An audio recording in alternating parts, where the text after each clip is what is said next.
Okay, we are going to be doing something new. This is module 7.4, so you can find that starting on page, what was it? 235 in our math book.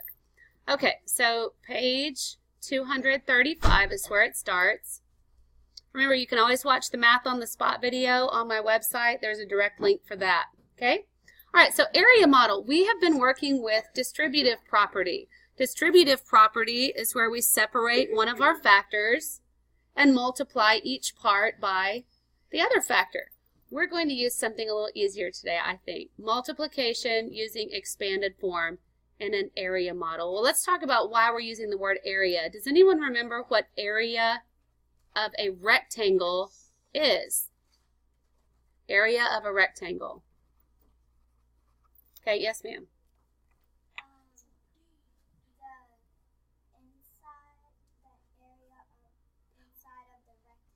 It's the space inside a rectangle in square units, and the formula for that, do you remember from 3rd grade? It's length times width. Do you remember?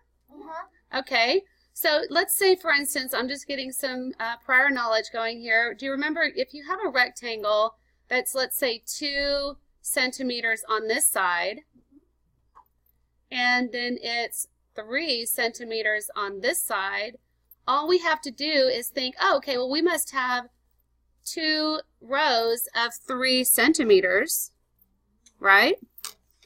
So what is length times width here? It would be 2 times 3, which equals what? 6 square centimeters.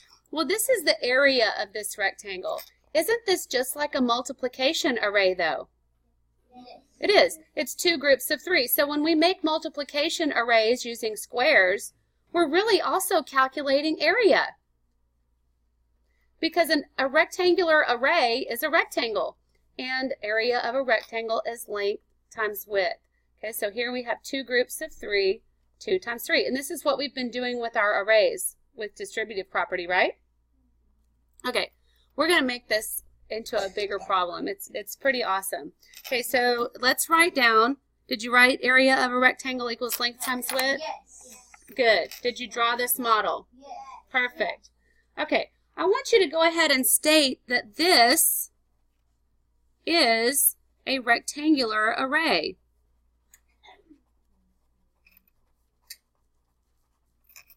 This is a rectangular array. Okay. Well, since we've been practicing multiplying using rectangular arrays, which is essentially area of a rectangle, we're going to make it much bigger because in 4th grade we'll be multiplying by 4-digit numbers. So let's practice with this problem. It's the first one in your book, but we're going to do it in our notebook. It's 5 times 143. So let's write it horizontally, 5 times 143. We are awesome at expanded form, so let's circle our greater factor. What is the expanded form of 143? 100 plus 40 Plus 3, exactly. Well, doesn't this look like what we've been doing with distributive property? We're taking our greater factor and we're breaking it apart into pieces, correct? Yes. That's all we're doing, is we're going to make an area model, draw us a model of this, but who on earth wants to draw an exact array that's 5 groups of 143 squares? No one. I don't. Maybe you want to later on or something, I don't know. But I don't even think I have paper that large. No.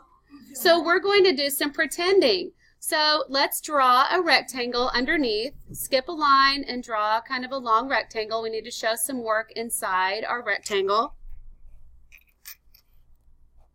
Okay, so let's pretend that we have 5 rows. If this was an actual length measurement, it would be 5 units of something, centimeters, feet, something. Well, this would just be 5, honey, because it's 5 times 143. Okay, so then the whole length of this would be what?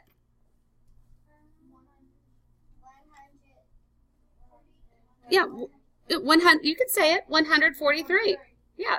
It's 5 groups of 143. So whatever unit this is, if these were squares all inside, I would have 5 rows with how many in each row? 143. That's exactly right. But again, we don't want to actually draw all those squares. So we're going to separate or distribute the number 143 into parts. And we've chosen expanded form to do that. So 100 is our first section. So let's make a large section here because 100 is large. Think of our strip diagrams. If we have 100 and then we have 40 and then 3, 100 would be a much larger portion than 40 and then 3, correct? Yes. Okay, good. All right, so let's make another section that's 40. And then this tiny part would be 3. Do you see what I just did? It's just like what we've been doing, but we're making it larger, right? Okay, good. So what would we do to find out how many square units would be in this section? 100. Maybe 5 times 100. It would be 5 times. See, it's just like before. We'll have 5 groups of 100. Did you write that down? Yes. Okay. And that's what? So if I actually had graph paper, this would show a small portion of our large rectangle that would be 5 groups of 100, which would be 500 little squares. That's a lot. So now, what do you think would be this next section? 40 times 5. Yes, or 5 groups of 40. Yeah, what's our basic fact? 5 times 4, which is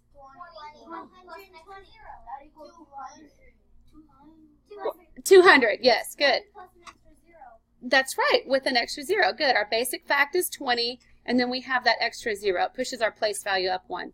Okay, so we have 500. Here is a section with 200 in that part, and then now we have this small section, which would be what? 5 times 3. Okay. Okay. Okay. Okay. So now all we have to do is add our partial products, which is what? 500 plus 200 plus 15. That's right. Easy, right? That's not bad, is it? Okay, let me show you, and this is for the parents too, let me show you what this means next to a traditional math problem. I know y'all would be able to do this. Go ahead and write this down in your journal out to the side. 143 times 5. Look what we're actually doing. I'm going to highlight this in yellow. Okay, what we're doing in this portion of our math problem is what we did here, which is what? 3 times 5, because isn't the value of this 3? It's the same thing. So we have 15. I'm going to go ahead. I want y'all to do this with me. This is called partial product multiplication. Go ahead and write the answer down to that. Okay, that's what belonged in this section. Now, if we do this, our next step is to multiply 4 times 5. But what is the value of this 4? 40. Yeah, look at it. What is it? 40. This is 40 times 5, which is what? 20 with an extra 0. So that's what? 200. I want you to write that on this next line. It's 200. That's the value.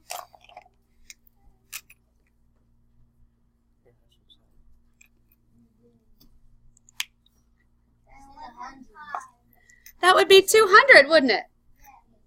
Okay, and then let's look at the next part, which would be 100 times 5, because isn't the value of this 100? Well, we all know 100 times 5 is what? 500. Aren't these the exact same problems that I'm working in this area model? Yes. Y'all, this is what multiplication is. It's the value of each digit. All we do when we do traditional multiplication is we regroup, and we end up with what? The same thing. So when you add these, you get 715, just like you did over here. So let's try one more. This will be the example that we have on page 236. 236. It's what? 4 times 213. So 4 times 213. Okay, all we have to do is break apart the greater factor. How are we going to do that? Using what? Using an area. Yes, and we will expand that number, won't we? We're expanding that number. Okay, so let's write this expanded form. What's the expanded form of 213? 200 plus 10 plus 3. That's right, 200 plus 10 plus 3. This is distributive property. We're distributing 213 and we're saying, okay, we're going to multiply 4 times each part and then put them back together. So let's draw a model. Here's a large rectangle. Let's make it so that we can show our work. I really don't want to, I didn't want to draw 143 squares. I really don't want to draw 213 squares. That would take a long time. Okay, so let's pretend that we have 4 rows, right? With how many in each row? 213. But what are we going to do with those 213? What are we going to do? We're going to separate them. Okay, what's our first major chunk? 200. Okay, so let's make a large chunk here. This is 200. I'm going to outline that in pink.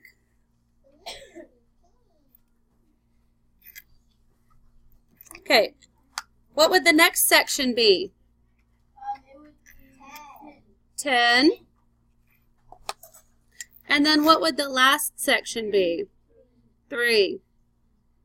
Okay, why don't you see if you can work that real quick? What would go in each box?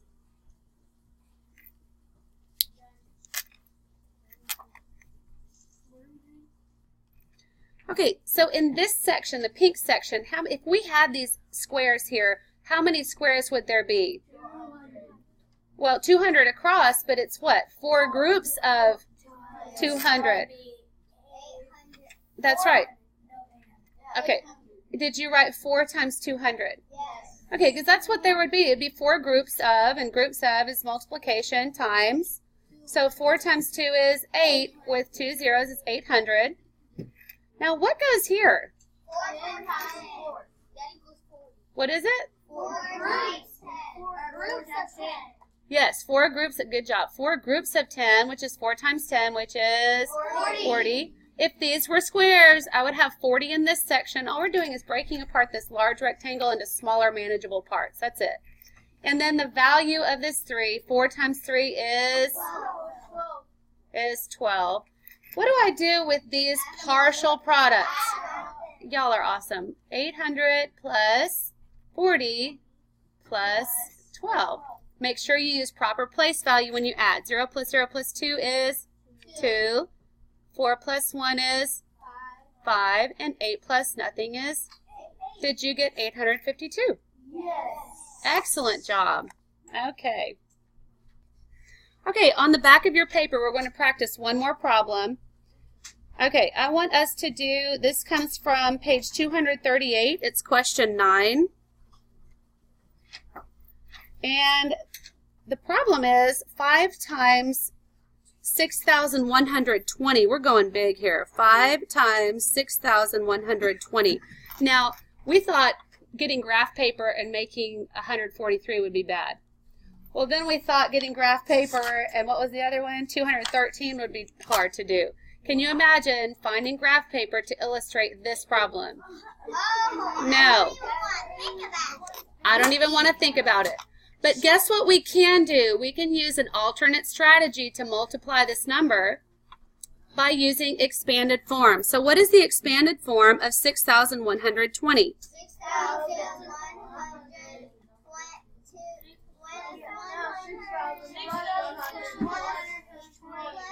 Plus 20. Do we need to write plus 0? No, that's just 0. Okay, so we have expanded this number, and we're going to multiply 5 times each of these parts, aren't we? This is distributive property, but we're going to use an area model to show it. Okay, so we need to draw a rectangle that's pretty long. Good. Okay, so what goes on this side? No, what goes on this side? 5. Okay, so what will our first section of our large rectangle be? 6,000. Good. Well, 6,000 is the first section, isn't it? Okay, so let's go ahead and write 6,000. Remember, we're splitting 6,120 into parts. 6,100 and then what? 20. Okay, so here's our first part of our large rectangle. 6,000. What's our next section? 100. And then our last small section is? 20. Good job. Okay. Is far, far away. It is. Okay, so our first section, if this was actually an area model that showed the squares, what multiplication would go in this section? 5 times 6,000. Very good. So what's our basic fact? 5 times 6, which is 30. And let's count our extra zeros. How many? 1, 2. Whoa, that'd be 30,000 squares. That's long. Yes. Okay, let's look at the second section. Yes, this would be what? 5 times 100. Like we did in our previous math problem. True story. 5 groups of 100, which is 500. That's how many squares would be in that section. Okay, our last section is small. What would that be? What is it? 100. Good. 100. Groups of 20. Ah, 5 groups of 20, which is 100. These numbers look easy to add. So we have 30,000 plus 500 plus 100. All we're doing is adding these sections together, the totals, which is our area, and we have what? 30,600. Easy. Now, could we check it by doing traditional multiplication? Yes. Absolutely. 6,120 times 5, 0 times 5. See, we had a 0 here, didn't we? But we don't need to put that. We didn't need to draw a section that said 0 times 5 because we know it's what? 0. Okay, 20 times 5 is what this part of the problem means. 20 times 5, which is, it's 10, but it's actually 100, but we can put, it's the same answer. Okay, this is like saying 100 times 5, but we'll just say, okay, 1 times 5 is what? Plus 1 is 6. And then 6 times 5, which is really 6,000 times 5, this part. Okay, and look, we get the same answer. Great. Okay, that's our video. If you need some help, check out kwteacher.com.